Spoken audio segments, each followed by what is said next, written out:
Welcome to the Radiator Arms, the only podcast that system requirements are a 10GB hard drive, 512 megabytes of RAM, and a Pentium 2 with MMX technology. Now today, we're going to be talking about being thrown in the deep end with supercars and fast cars and what that has been like for me, a total and absolute novice and idiot, to get my head around. Roll the intro.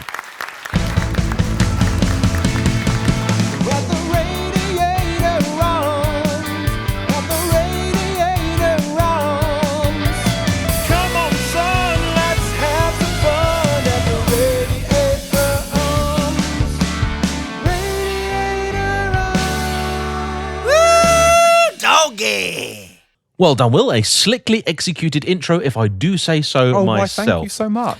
And for those watching, you may have already noticed, but for those listening, we are this week down a man. Ant is once more not with us, but we promise you he'll be back soon. We've got some very exciting topics lined up. However, today, I'm afraid you'll have to make do with myself, aka James of JayEmm on Cars, and of course, the main man, Will the Plank. Oh, hello, everybody. And this one is a little bit more about you, though I, of course, will find ways to make it about me as well, because that is my way. We wouldn't have it any other way anyway. Oh, no. And yeah, I thought it'd be fun just to sort of, how long have we actually been working together for now? I would say it probably started officially around January time, didn't it? So I'd been doing bits for you previously through my normal day-to-day job, which is computer stuff. And we met in 2022 on an official JayEmm business for you to review my first Maestro. Mm-hmm. And yeah, I'd just done a few bits and bobs here. I'm pretty sure just computer stuff. When you broke your RAID setup, I had to attempt to fix that. Yeah. And then your laptop went wrong and I sorted that out. Yeah, and, you did. And yeah, here we are. Yeah, I think we've been working together for like basically a year. Yeah. Give or take. So I thought this would be a really good opportunity to have a bit of a catch up and, ask how it was for you, darling, because I do appreciate the fact that the life that I and my fellow YouTubers sometimes lead, it eventually sort of becomes a little bit normal, though in truth, not really. However, I can only imagine what, from outside looking in, it must appear like when, 3 weeks ago, I had absolutely no idea whatsoever that I was going to be doing any more work trips abroad this year, other than one I've got planned for Ant, which I can't tell you about because he doesn't really know much about it, other than the fact we're going somewhere. And then within the space of a week, we were in Italy driving a Maserati Supercar, Ant and I. And that just all happened very lastminute.com and was just a real unexpected surprise. But the sort of stuff that just seems to keep happening to me now. And it's wonderful and lovely. But I've been doing it as of next year for 10 years. So I've kind of gotten used to it. But for you, I imagine it must have been a little bit of... culture shock? Yeah. So how was it? So I think the initial thing when we first met up, there is obviously, a part of, I've been watching your channel, I'd say since probably about sometime between 2020, 2022. Mm-hmm. Now, one of the first videos of yours I saw was on an X308, I think it was, Jaguar of some sort. I think it was like a 3.2 litre V8. Oh, the Sport, yeah. Yeah, and I remember...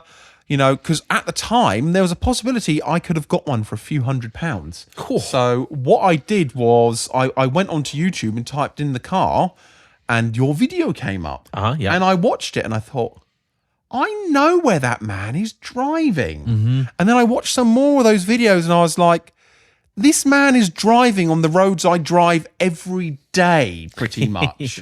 So that kind of grabbed my attention. Obviously, I watched because I was interested in cars anyway, the way it was presented. And obviously it was just, there was something which I now, because I've been doing video editing and film with you and stuff like that, there was something for me about the production which seemed very different to a lot of the other car videos I'd watched. At the time, it was really hard to put my place on, but everything just seemed to kind of flow and like was just, the only thing you could describe it is if you didn't know, it was just really well filmed and edited. Thank you. Now I know the process, which is painstaking, and I've tried to do something myself. Good Lord. If anybody ever doubts the amount of work James puts into his videos and his production, it is, the only way I can describe it is it's probably near on par with television in places. I mean, it's kind of a blessing and a curse that if you do it right, it looks easy. Yes. You know, I mean, it's like watching a race driver setting a fast lap. You go, well, it seems all right. I reckon I could have a go at that. If you were in that car, you'd be like, oh my God, we're going to have a crash. But yeah, they're like, no, this is normal day at work for them. And yeah, for me, just talking all the time. Okay, editing is our friend. Yeah, I think basically the way I describe it is I just kind of forced myself into your life ever so slightly. I think because I was close by, you needed help and stuff, and I offered to lend cars and things. And in fairness, I'm pretty sure you were offering me the Maestro for quite some time. And the problem is, right, genuinely, hand on heart, it was not me trying to weasel out stuff. I bet you were offering me that car for well over a year. Yeah, 100%. And the problem is, because I knew that you were quite close to me geographically, in my head I just go, right, okay, I can do that any time that I need to. That's pretty easy to do. Because it's a Maestro, if the weather's not perfect, it doesn't really matter. You know, so I can do that anytime. And the stuff like that, you just then wind up not doing. I mean, it's the same reason why I don't do that many updates on my own cars, because I go, well, I mean, I guess I'll just wait for a day where I haven't got much on, and then I can film a little bit of an update on what's going on. And then you just sort of realize, like, no, there's no free time. Like, none before you know it, like Christmas has rolled around again, you go, oh, okay. And that's how it can legitimately go, like a year or so without hearing anything on one of my cars, because I'll be like, well, I'm really sorry, but either it's in storage or nothing's really happened to it, or you just go, oh, blimey, that's nuts. But, you know, such as like, and now, of course, we're making our life even more difficult doing the track day thing as well, but that's also been great fun. Yes, it has. So I know we talked about that in a separate episode. And also that car, you'd already done one. You'd already done my previous one. So it was, I suppose there's a different angle on it other than, here is a better condition version of essentially the same car. Yeah. Well, I think even the first one, I think you emailed me for a long time, and I was just like, I will do it, but just like, I think the Golf I was probably avoiding doing.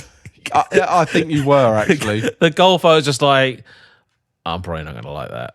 I mean, in fairness, when I did drive it, did I actually review the Golf? I don't think I did. You never reviewed the Golf. No, I never reviewed the Golf. You know, I think we talked about it so much, you spent so much time in it that I think you just ran out of things to say. Yeah. And in the podcast, the easiest way to describe the Golf was, Ant had said in one of the podcasts previously, he remembered driving a diesel and it was dreary and boring. And I said, are you sure you weren't thinking about the Golf? And he said, oh yeah, that must have been it. So that was pretty much it. I think it was the only reason with the Golf I was pushing it was because I was like, well, it's a local car. You've known it. You've seen it. Yes. And it's my Bang-O-Nomics car, and it's your bloody fault that I purchased it in the first place. How did that happen? Because you did that video in Chris's cheap Octavia, was it, something like that? And, yeah. And you were doing the whole shining on about the cheap VW and the cheap Bang-O-Nomics, and then literally a few days after that video I think went out, I got the opportunity to buy this Golf. I was like, this is a really great idea. This was a really bad idea. Yeah. Do you know the hardest bit of Bang-O-Nomics, right, is knowing when to actually call it quits. And this is a skill I have only learned far, far too late in life, where some cars you get and you go, okay, all right, I'm going to pour some money into this, but at the end it will be worth it. My Citroen BX, for example, which is a car I'm so desperate to get you out in because I think you're going to love it. I know I'm going to love it. Yeah. I know I am. And that's kind of close to being mechanically ready. Anyway, but it's not going to be done. I want to get that car back next year because it's such a cool car, and I've also poured an unthinkable amount of money into it. But also, it's one of less than 2 dozen still left on the roads. And by the time I'm done with it, maybe the best of those still left on the roads of Britain. Other cars, though, like I had an MG ZS I got for about 425 quid, and when I had it inspected, the report came back. We already knew it had some accident damage on it. It wasn't a write-off or anything else. It's just some poor young lad left it parked in the work car park, and the forklift went into the side of it. Luckily, not the pointy bit. But still did damage. And the problem is, when you start with a 400 quid car, like anything going wrong, and you've spent the value of the car. The problem is as well, anything going wrong when you don't work on it as well, and you have to get somebody else to fix it. Yes. That is where one of your biggest downfalls is in there. But also we've explained this before. Yeah. It's the cost of doing it yourself versus your time earning money elsewhere. For you, it maybe makes more sense for you to get someone like me. Yeah, get a man in. Yes, Always get a man in. I'm becoming your man for that. You are. Which is quite interesting. I mean, also, I do want to point out the fact, and I am going to keep labouring this as an excuse. My driveway is not level. So it's not really an ideal place to start jacking cars up and things. Anyway, It's fine. No, it's basically like that'd be a black run if that was a ski slope, mate. Like, yeah. Well, for a long time, I had a landlady who would have basically evicted me had I spilt a drop of oil on the drive as well. That is more of an issue. So she's no longer there now, and the property is now mine. But I, do fear being haunted, lest I spill any oil on the driveway. And to be honest, also, like, again, you've been suffering the same problem. Like, it can be cold, it can be miserable, and for me also, I'm so useless with mechanical stuff. It genuinely pains me because, my granddad was a mechanic and I would love it if he was still around, but unfortunately he's not. And it would have been great to do stuff with him, together. But life took a different turn. We all have our talents. We do. Mine are not spannering. Well, we are going to get you on the spanners. We've threatened it before. I can do what I'm told. I'm good at that. Yeah, sometimes. Yeah, it'll be interesting in the dynamic shift because it is normally the JayEmm and then the minion. Yeah. I will be minion. Exactly. Yeah. Exactly, which will be quite fun because, there's potentially, we can't say too much yet, potentially we might have a place to actually work on these cars coming up. Yes. That's all we can say so far for this exciting thing. Fingers crossed. Fingers crossed. Developments may be happening behind the scenes. But yes, anyway. So before you started tarting around with me, what were the fanciest cars you had exposure to? I'm curious. It was really mainly a neighbour of mine down the street had some nice stuff. He had a Lamborghini Murcielago, I think it was. Yeah, it's a Mercy, Alfa Romeo Montreal. Yeah. And a couple of other little bits and bobs he's had. He had an original Renault Alpine and Damaso. Pantera. De Tomaso Pantera as well. And I'd been out for a ride in one of those and stuff like that. The fastest thing I'd driven was probably the 3.2 Quattro Audi TT that we had. Yep. Because that was about 250 horsepower, Mark IV platform based. Not like earth-shatteringly fast, but it was all right. Golf VR6, basically. Yeah, isn't exactly. It? Yeah. That was one of the fastest. The fastest vehicle I probably owned at the time was my 530i E39, I think. Okay, yeah, which is same engine as my E46. Yes, the 230 brake. In a heavier chassis. I think that was 7 or 8 seconds to 60, something like that. Yeah. It was not mind blown, but yeah.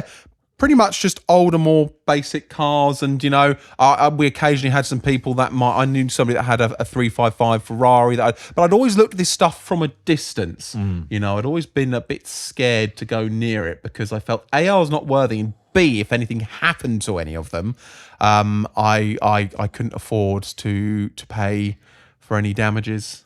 So, do you know, I think one of the most disappointing cars I ever got to drive was my dad had for a little while, it would have been a good few years old then, a 2000 registered E38 735i, which actually these days is probably a car I'd quite like to own. Lovely thing. But it was a 3.5 litre V8, and I want to say it only made something pathetic like 215 horsepower or something. Like it was not a lot. And I got to drive that because it was a company car, so I was technically covered on the insurance. Only just, mind. And I think they let me get on it because I think Dad convinced them that it was actually much slower than the vans that I was also insured on. And I drove it home one evening with Dad and went to do an overtake on a piece of road where it should be pretty easy, you know. And I was like, is that all it's got? He's like, yep. I'm like, oh, okay. Because I think in my head, you say V8 and you just sort of conjure up images of like tire shredding muscle cars and things like that. And you're like, yeah, this will get me down the road nicely. No. Like, it was smooth is what it was. That was about it. Yeah, our E46 and E39 would have been quicker for sure. More powerful and lighter. But, you know, it was interesting. So when we first kind of started hanging out, I'll say it was about probably the November, December time of last year. I came down to one of the pubs. No, actually. You organised I helped you out. It was late kind of August, early September last year. I helped you organise one of the meets down at the... Because you've been saying about helping out with stuff. Yeah. And things like that. And basically, a pub had just been bought by a chap I know, and he said, look, have you got any ideas for getting punters in? And I thought, well, yeah, you got a good sized car park, like, yeah, let's do a meet. I was away. I'm pretty sure I was away. So I said, look, I'm really sorry. I have no time to organise. So I basically just dumped it on your lap and said, here, Will, do you think you can handle this? And you did. You did all the Facebook advertising and everything. It was great. Went and took care of it all. You know, it's one of those things. I'm kind of used to dealing with a bit of stuff like this anyway, from, you know, owning my own business and, you know, dealing with the music world and things like that and organising events and stuff. So it was like, yeah, I don't mind. Kind of one of those. And obviously, you know, we'd been speaking about the computers and we talked about our interest of like retro systems and things like that, you know, and so we did that. And then later in the year, I think we went out for dinner, and then you floated the idea of doing a podcast, because that's where I met Ant for the first time, and was at that meet. He brought the Sleeker back. He'd had the Sleeker, I think, for a few months or whatever, or something like that. Yep. And you had the 550 there. I came down in my Maestro. I think my friend Harry came down with his Morris Minor when he still had it as well. And it was just an interesting time. And then we started the podcast, and kind of since then, I've been obviously editing videos in places. I've been starring in videos. I've been doing kind of a majority of the podcast video editing as well, and audio editing, because Ant helps out with that too. But the audio stuff is all me, because that's my domain as somebody who is actually trained in audio. My background as well is professionally audio editing, mixing, recording, mastering, that kind of stuff.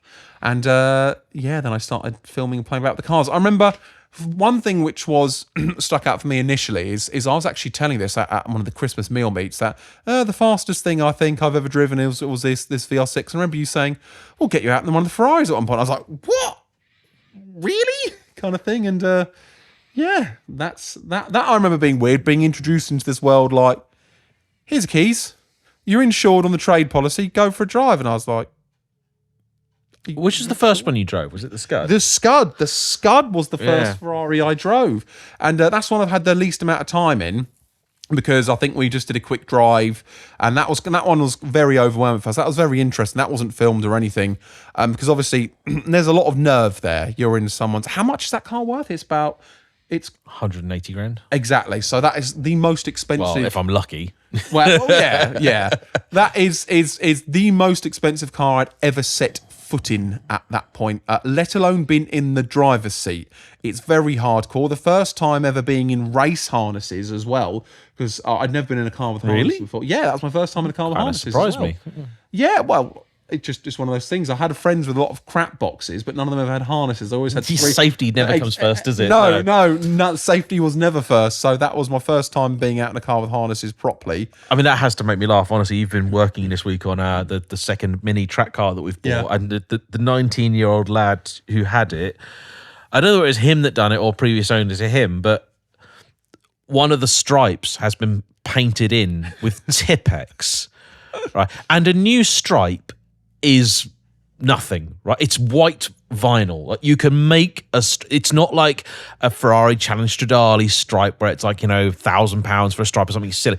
It's just a piece of white vinyl. You can make it easily for like a tenner, and yet someone decided instead to Tipex it. He said it was the previous owner. Yeah. We'll give him the benefit of the doubt. Okay, so he didn't find the time or the budget to fix the Tipex on his car, but he did spend. I found out the coilovers that he put on it are £1,200 plus fitting. So I love young people priority. Like to be. I mean, I'm bad now in my 30s, but the mind of the teenager is a fascinating thing. I love it. It's all about looking good on Instagram and as you're rolling by. Yeah. It doesn't matter if the stripe's a bit cracked. When you're rolling by, that car is low. It was on 20 mil spacers at the rear and 15 at the front, which you never drove it. You never saw it when it was like before I took the spacers off and raised the suspension. I mean, it looks great as it is. Yeah, it does. It was stance nation, was the only way to describe it, to the point where the drive shaft angle was so bent, it was vibrating as you were going down the road under acceleration. When we got in the car, the two of us, I was like, I don't know, there might be something wrong with the drive. That was one of the reasons I knocked money off the car, was because it was a vibration. Yeah. And it turns out when there was only me in the car, the vibration lessened. And as soon as I raised it up, gone. So this is really sad. I had to turn down a review of a car. It's not so bad turning down a review of a car, right? It's very difficult turning down a review of a car when he's arrived and he's there. And it was basically, imagine Bad Boys 911, right? Effectively, just imagine that. It wasn't one, but close enough, right? Gorgeous, absolutely stunning 964 turbo, looked the part.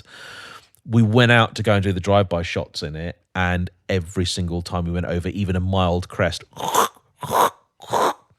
it had the suspension set up for looks. Yeah. And basically I just said, I'm really sorry, I cannot in good faith review this car, because basically, I'm not a small man. You sit in it, you try and go around a bend in it, which you're going to want to, right? It's a sports car. And if this thing bottoms out, anything could happen. Yeah. Right? The suspension is not going to behave predictably when it might just run out of travel. So I was just so upset about that, because then the car got sold afterwards, and it probably is still set up now. Because I tell you, if you're just going to look at it, oh my God, coolest car ever. But to drive, terrifying. Yeah, that's the same kind of thing with this Mini. It wasn't brilliant to drive at the time we picked it up, but I knew it could be. It had potential. It had potential. What was it you said as well? Something like you were adjusting the shocks, and one was... Oh, yeah. It's got 30-way or 30-point adjustable shock absorbers. And on one side, it was set to 15. On the other side, it was set to 5. Which I'm pretty confident is not him having corner weighted it and balanced it and worked things out. No, I think it's just because it has the adjustments there, right? We need to do the rears as well at some point. We had it, and I just looked at it and I thought, has anyone even checked what these settings are? Because I'm using it on the road at the minute, and obviously you're going to want different settings on the track. But I just went in and I was like, okay, it's 15 out of 30 on one. All right, what about the other? Oh, it's on 5. There was something about the front end that was feeling a bit strange. Might have something to do with it. That probably does have something to do with it, that. Yeah. So now they're both set to 5, because, again, I'm driving it on the road, and you've kindly put some height back into it. I have. But anyway, I interrupted you. Sorry about that. No, that's back okay. to where you were. Going on to the Scud, it was one of those things where I was nervous, but at the same time, I trusted my ability and my instructor next to me. Yeah. To tell me, because I was basically just said to you, like, look, tell me what to do and how to do, and I will do it. The first few miles are a little bit, but then after that, like, I think we got to a point where I could actually put my foot down and go for it in a few places, legally, of course. And it was just sensational. That was like 45 minutes of like core memory, that, because that is a great, even if I never got to drive that car again, that would be like enough. That would be, I could say I've driven a 430 Scuderia, and it was sensational. Is the only way. And I was thinking, cool, I'll probably never drive another Ferrari again. That's it. That is the thing. And then he was like, oh, I need to take the F12 out, you know, while you're away. And I thought, oh, Christ, all right, there we go. And then just getting into that. That car actually is less intimidating, apart from its width. Its width is what's intimidating. That's fascinating you say that, because actually most people I've found say exactly the other way around. They feel that the F12 is the intimidating, scary one, and the Scud's not. Really? Yep. Oh, I didn't find it intimidating to drive the Scud. It was the whole of everything, the almost overwhelmingness of this very new sensation, very hardcore sensation. I mean, yeah, I guess because had you even driven a mid-engined car before? No. So, yeah, so I mean, there's that whole thing of it's a mid-engined car, it's a V8, which you've got little experience of. I'd only ever driven my dad's 535 IE39, which we briefly had because ended up blowing up the transmission. Same engine as dad's E38. Yeah. So, and I can tell you, quite different to the Ferrari love. Very, very different. Not just the fact it's got more than double the power. It delivers it in a very different way. I expect your first time in a single clutch automated manual. It was, and that gearbox was sensational. Oh yeah. Oh wow, I loved that. You know, I wouldn't want a manual in that car. That was perfection, especially when you got to the bottom, getting the throttle blipped and the change. Was it the changes over $5,000 and doing it? And it did it's. I mean, I've forgotten a lot of how to drive the car, but it's the feelings I kind of like. Well, because the first car you went out in, I think, was actually the Lambo, wasn't it? Yes, but as a passenger, I didn't drive the Lambo. No, and I think that is on the cards for you at some point, though. You definitely want good weather for that one. Oh yeah, that would be a giggle. I mean, I can't speak on Ant's behalf, but I'm pretty sure that he has floated that before. Yeah, like, you know, again, there's a benefit of you being on the insurance policy. It's got to have some perks. Yeah, well, yeah, there is that. No, I went out the Lambo as a passenger, and that was good. My neck hurt a lot after that, though.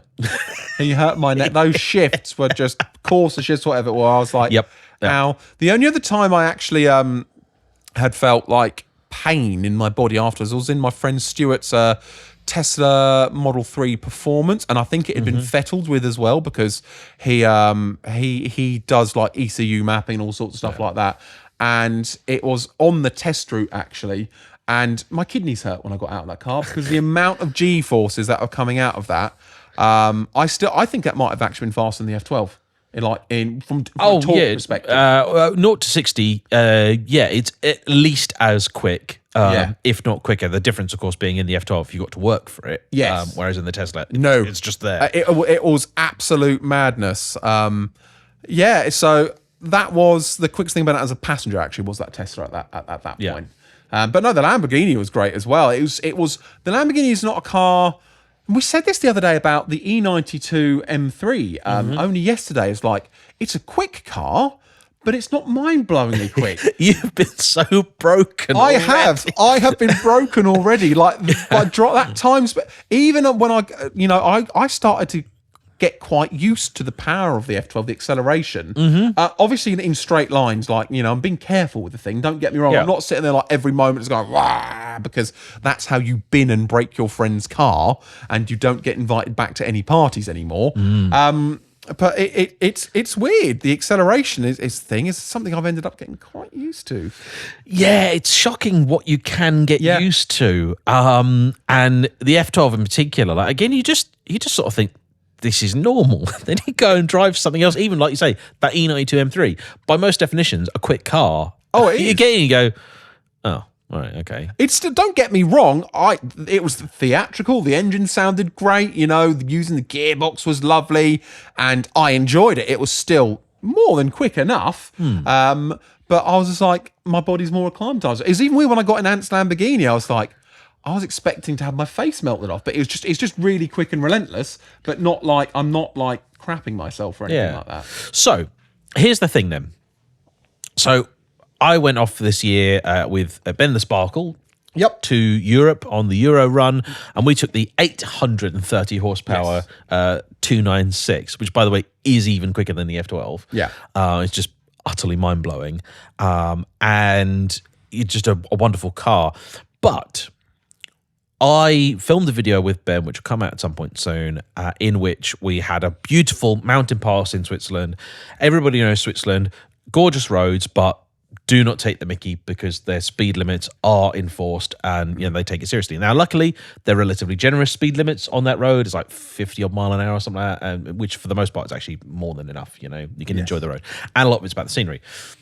And I asked him the question effectively of, go out, take the car for a drive. And he's the sort of person who would always say, well, yeah, I don't understand the point of supercars with 800 horsepower because he had a 300 horsepower Focus. And in his words, he'd have just as much fun in the Focus. Now, you've now driven all three of the Ferraris that I have. And, the same speed limit applies to them as it does in your Dacia Spring.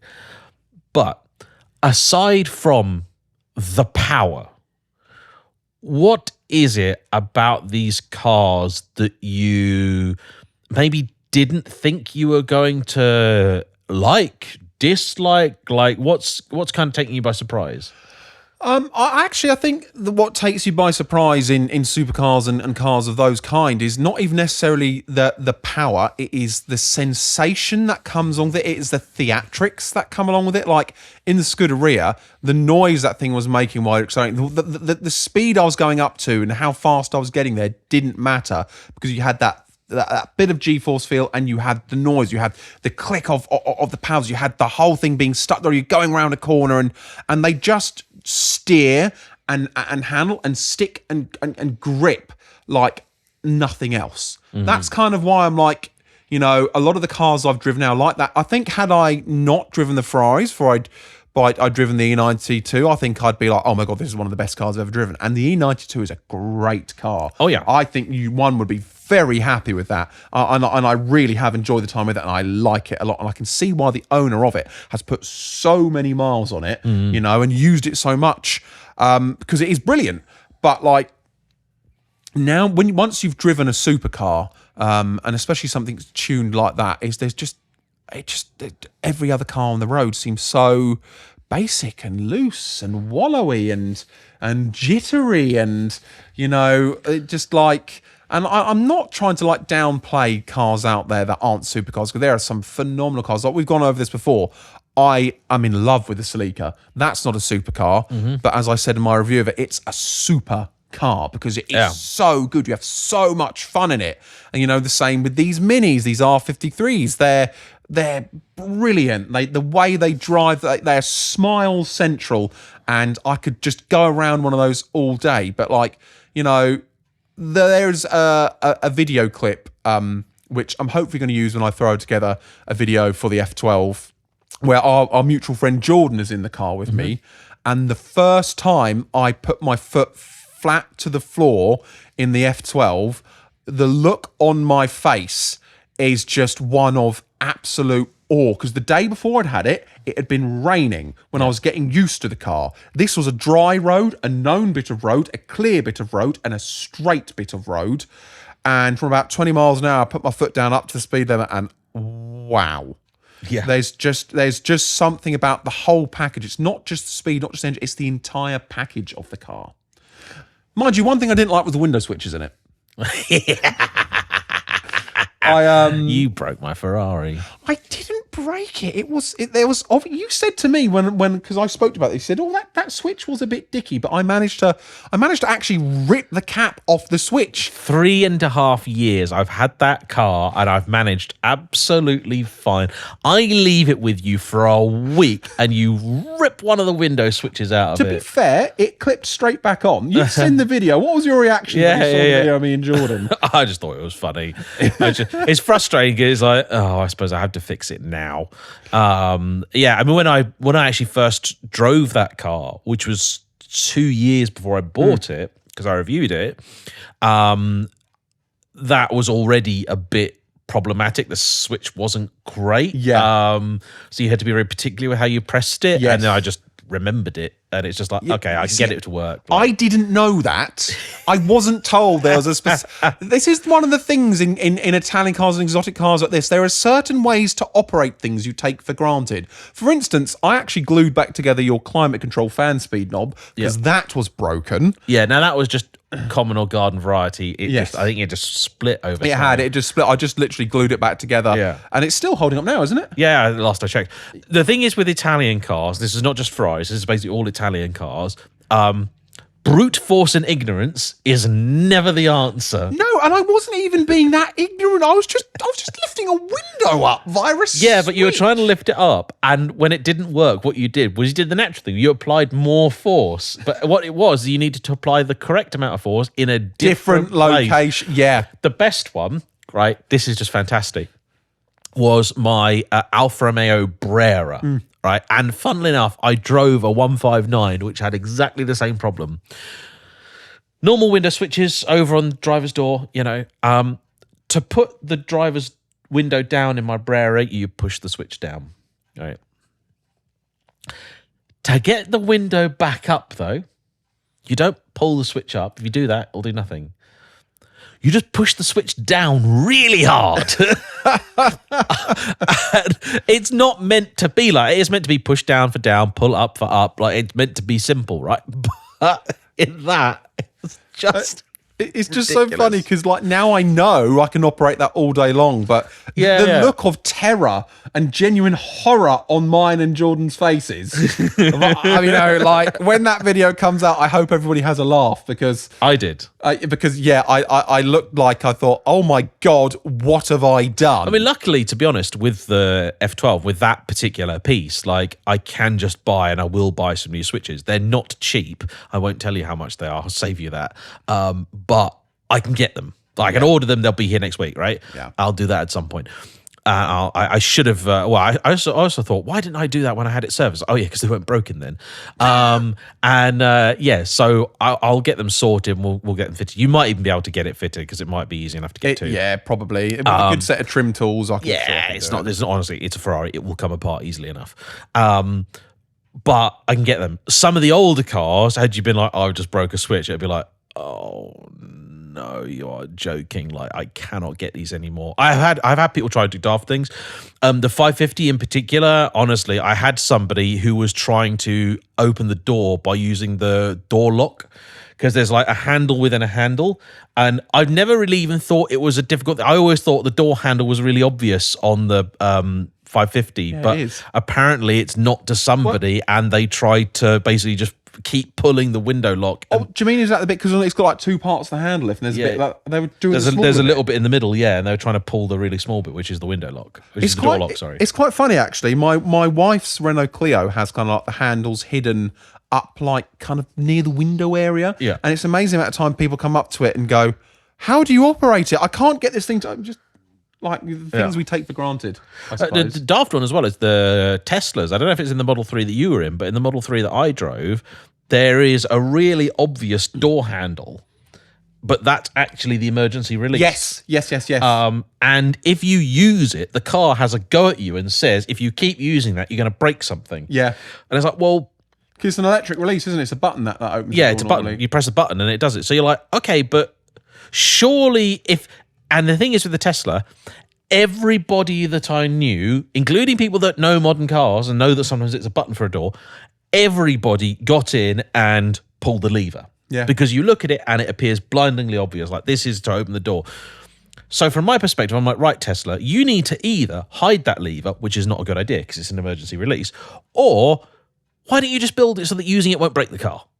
Just do that. I think the reason is it might be something to do with the way the window is meant to come down. I think it's because it's pillarless, isn't it, or frameless? Yeah, frameless. So I think it might be something because normally if the button the window go do a little bit like that. Yes, but other manufacturers have managed it for years and years and years. The minute that lever is touched, the window should be dropping. Yes, that's the idea. Fun fact for you. In McLarens, the theory is that when the battery runs really properly low, the last thing it will do is drop the window for you, so that when you can force the door open, you don't break the window. Although it doesn't always work, and it doesn't always work on the correct side. And in some of the early cars, there is a special release. So I think this is for the 12C 650 and I think the Sport Series as well. So 540, 570, 600. There is a special release for the, I think it's for the bonnet it might be, because then you can get the battery on charge, and then you get power to the car. It's under the car. It's basically on the floor of the car, and you have to take the manual blade, which is tiny, out of the key and basically force it up into this aperture that's under the car, which is probably caked in mud and crap if you've driven it, and it's obviously quite low to the ground. But because the key's so small and the thing's always seized up, you can't get enough force on it to actually turn it. Oh. So you have to then get a pair of pliers or a Leatherman or something, which is not so bad if you're at home, but quite inconvenient if you're away, and then do it. And it's just, that's one of those little things where you're like, yeah, McLaren didn't think this through. Like, there are certain things with supercars, right? Like, that seem like a really cool idea. Like the whole butterfly door thing, like, seems like a really cool idea. And trust me, it looks amazing, particularly like the 720, because like half the car basically folds out. It's great till somebody parks a bit too close to you, and then you suddenly go, this is problematic, because you just can't get in. Like in a normal car with normal doors, which includes basically like all Ferraris and Porsches and things, other than like an Enzo or something, it's just a normal door, right? It's no more difficult really than like a Mercedes or something. So if someone's parked close to you, you just have to sort of breathe in a bit and squeeze in and get in. But yeah, if it's a fancy folding out door, you are, and especially the early McLarens, they actually, you probably need like 1.5 foot clearance next to the car to be able to safely open the door. And then when you've got the door up, you realise it's right in your face and you can't get into the car very easily. It's really annoying. The things manufacturers do for aesthetics, but I think you can kind of forgive it on like a supercar or something like that. Yeah, because it's still cool. Yeah, it still looks cool. It's just, it's not like you're necessarily going to be daily driving that every day in Asda car park when Beryl in her Micra is parked a bit too close to you. Yeah, no, Waitrose. Exactly. At least. Exactly. Yeah. Well, yeah, I suppose. Waitrose, when Julie in her Mercedes has parked next to you. There you go. I've spotted some really cool cars in our Waitrose car park, I have to say. It's great. I had my Spring in there the other day because I'm not a Waitrose shopper. I'm more of Sainsbury's and Tesco. I'm more of the everyman. What can I say? Yeah. And it's so funny. Just like I parked the Spring in the other day because there's like one thing my wife wanted you could only get in Waitrose, and it was just so funny coming out to like a sea of like quite posh cars, and then having this cheap, tiny, turdy electric thing just sat between them all. It's just getting some funny looks from all the people like, what is this doing here? Your Spring made me laugh the other day because you pulled up outside the house and then someone else turned up in like an Audi Q3 or something like that. Like, your normal small crossover. And despite the fact that your car was parked behind theirs, and not even right up to the curb either, your car still looked like it was closer. It's like an optical illusion because your car is just so small. It's like, no, my brain is telling me that car is closer, but I know it's not. It did my head in. But yeah, it is quite funny, and until people see that thing in person, they don't realise how narrow it is. Yeah. So how did you get on with, because one of the other things people talk about with fancy cars and stuff is, the reaction that you get out in public. In your limited experience, how have you found it? It's been nice. The thing is, when you drive a car like that, there are several things you need to be aware of. One, I'm very much aware, actually when I drive anybody else's cars, especially yours, I am representing the JayEmm brand for starters. You are, that's very important. It's like people know your cars, they know your registrations. Yep. And if I get into a traffic thing and I beep myself, give them the fingers to people, people want to go, bloody hell, I saw James the other day and they might not have even seen it as me, and he was driving like an arse, so that's one thing you have to bear in mind in anybody else's car, like company vans, the whole lot. You have to drive nicely and respectfully in other people's stuff. But also you're doing a service when you drive these cars. I know that might sound a bit wanky, but it is true. You are doing a service to the public when you drive a car, because they're not things you see every day. No. They're the kind of things that people enjoy, especially young kids. So you can't be driving around in a bad mood or anything like that. When you're in these cars, you've got to allow for conversations. You've got to allow for waves and flashes, and somebody perhaps at a petrol station coming up to you wanting to talk, or perhaps somebody with their kid, wanting to maybe have a look. Because I know you always say, it's like if kids come up to it, let them have a seat and a photo, which is what I always do. There was one thing I was at a set of kind of like someone waiting to turn, and there was this kind of man and his young kid, this was in the F12, was looking at the car going like that. So I gave the man a nod, he gave me the nod into neutral, give it a few revs with the valves open. The kid was sitting there clapping and things like that. You've got to do it. Like it's a nice reaction, because the reaction isn't for me, it is for the vehicle. That's what it is. So it's probably what did my alternator belt in. But my window switch and my alternator belt. How dare you fiend. I just need to say that happened. Your alternator going happened months after me driving the car. Thank you. You loosened it. Yes, I whatever helps you sleep at night, James. But it was, obviously. Then I took the young chap to the prom in it as well.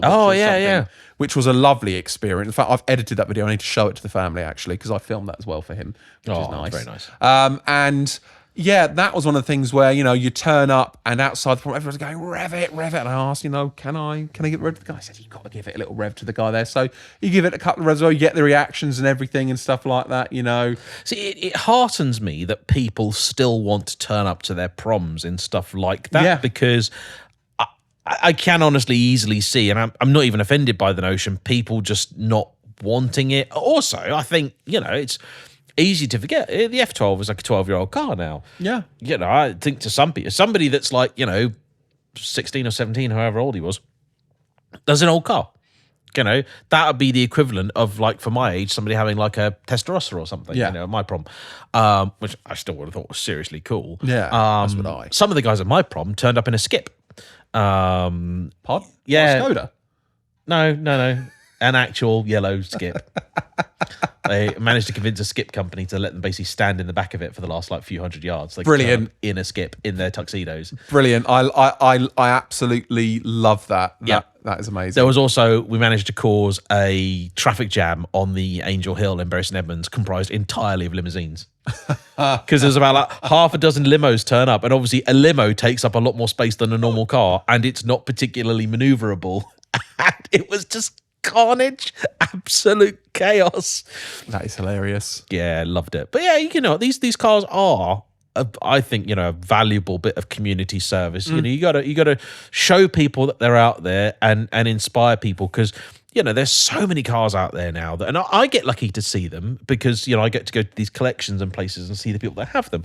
But a lot of the time, the cars get bought, they get tucked away in a garage somewhere, and never see the light of day. Well, there's a story with the 550 as well. A few days before I drove the 550 up to the track day, I wanted to get a bit used to it, so I drove it to Bury St Edmunds of all place with my wife to pick up her Clio, which had just had some service work done. Now, there is a guy on the service desk called Steve. He's an absolute legend. He's just like one of the nicest, like most full of life people, like proper, like you think of like salt of the earth, like proper important people in this world. He is one of them. He's just so cool. He's got time for everybody. He's got great stories, and he's just a joy to speak to. And I turn up in the 550 and he just lost his mind. Like literally the entirety of the mechanical team and the sales team came out to look at the 550. And I let Steve have a sit in it as well. And, he'd said to me that, and I hope he doesn't mind sharing this, that a friend of his had literally a few days ago just passed away. And he was in a really, really sad and really upset. And his friend was a car person as well. And him getting to look and getting to sit in the 550 massively lifted his spirits. Let him take a couple of photos with it as well. And he said he really needed that day, to have something come in and make him smile. And as I said, these cars, they do service. And I've told him, whenever I'm in the area and I've got something nice, I'll bring it down, and show you. Yeah, you know what? I will take every opportunity I can to tell these stories, because, I have so many really powerful childhood memories where I just saw a nice car. I just saw this thing and you're just like, oh my God, I've seen this. And I mean, I guess now there's a whole generation of people that have grown up watching stuff on YouTube. You know, so like we were inspired by Top Gear and Fast and the Furious and that kind of stuff. There is now this generation of people growing up watching what we're doing. You know, there will be people out there like growing up being like, one day, if I make it, I am going to have a Mark IV Golf and I'm going to stick the front end of a borer on it. You know. And as poor deranged souls. But you know, but seriously though, like, and this is the thing I like. It doesn't have to be a fancy or expensive car to get people's attention. I mean, like, to give you a really good example, my old Postie, great guy, classic Postie, never saw him in anything, you know, beyond the knee, like his shorts, no matter what the weather, right? And I had, while he was my Postie, he's retired now, but I had, you know, everything from BMWs to Mercedes to Ferraris, Lamborghinis, McLarens, like Porsches, all sorts of stuff on the drive, you know, new, old. He never mentioned anything about any of it. Like, he's just immune to it. I parked my BX on the driveway and he was like, oh my God, it's been so long since I've seen one of those. Oh, I love those things. And you're like, oh, hang on a minute. He has and I think this is the thing as well, like, although there are lots of people out there that aren't car people, they have got a memory of some sort with a car, you know, of a certain type. Or you'll get it where people go like, oh, my boss had one of these. Or like, oh, my old schoolmaster had one of them. You know, there's always a memory associated, and it can often lead sort of down this path of like conjuring up other imagery, and there's things you think about and you go, oh, this is so cool, and there's, you know, different things you suddenly remember that you hadn't thought about in a long old time. And yeah, the 550, I think, more than the other two, is that car where I just get in it and you are just in a different time and place. You know, and that's, you know, why of all three of them, if I had to keep just one, it probably would be that one, because I suppose in a lot of ways it's the one that drives the most ordinary, you might say, but it's so special. I also think, even though the Scud is definitely very special, and the F12 is still a special car, it's probably the more common one out of the one you've got, I suppose, in many regards. Yeah, I mean, numerically, of the three, if you ignore the fact that the 430 is part of the F430 generation, then yeah, there'd be more F12s than the others. But yeah, I still think the 550 is the most special one in some regards. Not, I think probably also because what it represents to you. Your first Ferrari, you know, that is a realization of a childhood dream for you. Yeah, and it's not to detract from the other two because they're both phenomenal cars. But I've really got an appreciation for the 550 because it is just that peak 90s Ferrari car, and also, you know, it's your special car. I imagine it's a car, it might be a bit of a forever car. Oh yeah, it would take a lot to pry that away from me. And the other thing with the 550, of course, which is just so fascinating, is that because of, you know, various different things having happened and the time in my life it was, and so on and so forth, the first time I ever got to sample a 550 in motion from either seat was after I just bought one. Yeah. It was actually the same in a Lotus Elise. Funnily enough, a few years earlier when I bought my Elise, because I didn't have the insurance policy that I do now, I couldn't just drive some random's car. You know, it took a lot of organisation and so on and so forth if we wanted to be fully insured. And some cars are quite difficult to insure. And a modified Lotus Elise, surprise, surprise, insurance companies aren't too happy for you to do a day policy on. And there wasn't so much of that back then anyway.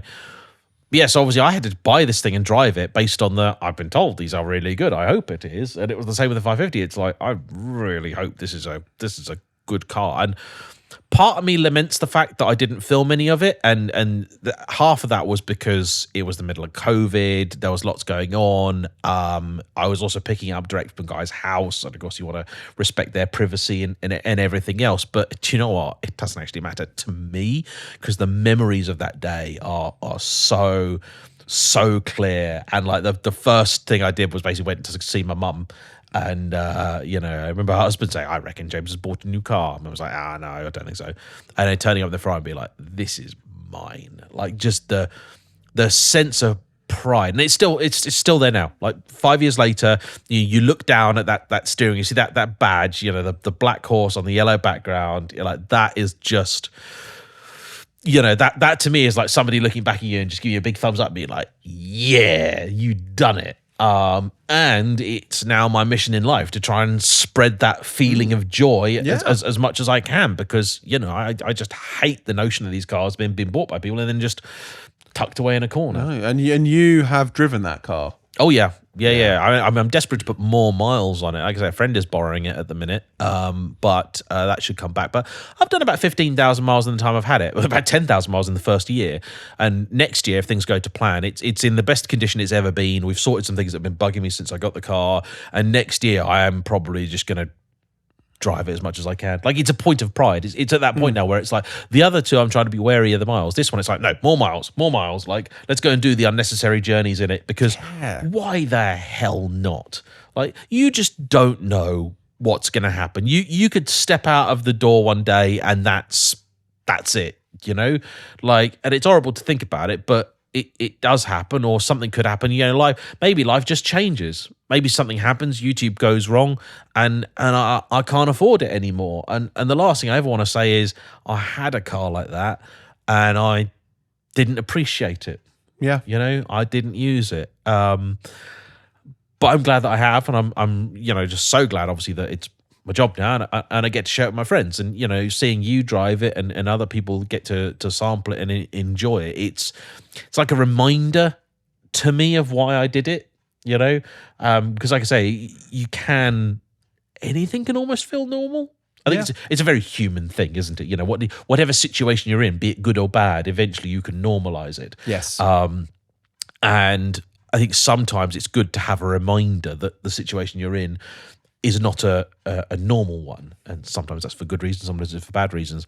But I think it's very good to have to be reminded of your perspective, to be reminded of where you sit with things, and I just love it. I'm just grateful for it, and because it's all. You work bloody hard anyway. Oh yeah, but then lots of other people have and haven't got themselves into that same position. So. Well, there's some luck to it as well, but you still work hard. Trust me, I know that the hours you put into everything and your regime and how you do it. It's I would say, from what I've witnessed, it's just as hard as anybody at any other kind of corporate job or anything like that. More hours actually, because you don't have a 9 to 5 where you clock off. You're still going at 10 o'clock at night sometimes. Oh yeah, for sure. But then also, the cars is why. And they bring me joy. Absolutely. I know lots of other people who work really, really hard. They don't seem to have anything that they're working for. Yeah. At least I know what I like, what I want, and, I want to keep it.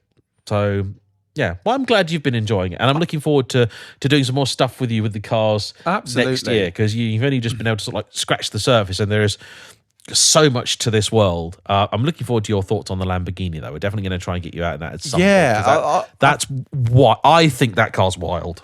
That's my opinion. Yes, so it is a very wild car to be in. And I know earlier I don't want to downplay its speed, because it's still fast, because that was something I was going to go back on. It is still a quick car. I'm just mildly warped at the moment. But I imagine from the driver's seat, it'll be a totally different perspective. Yeah, I imagine it'll be just sensational. From the way Ant describes the car, it's his baby, and it is his baby. It is one of those. But he, like me, also is very generous with his with his time and what he's got. So anyway, have you ever had the opportunity to drive something rather nice that a friend, family member, or neighbor has? What happened with it? Please do let us know, either on the comment section if you're watching on YouTube, or by emailing us on landlord@theradiatorarms.com. But for now, all we wish to say is a big thank you from both of us. And of course, we shall see you for the next one, which is at 7 o'clock on a Monday morning, first on YouTube, then followed a week later on Spotify, Amazon Audio, Apple, and various other audio-only sources.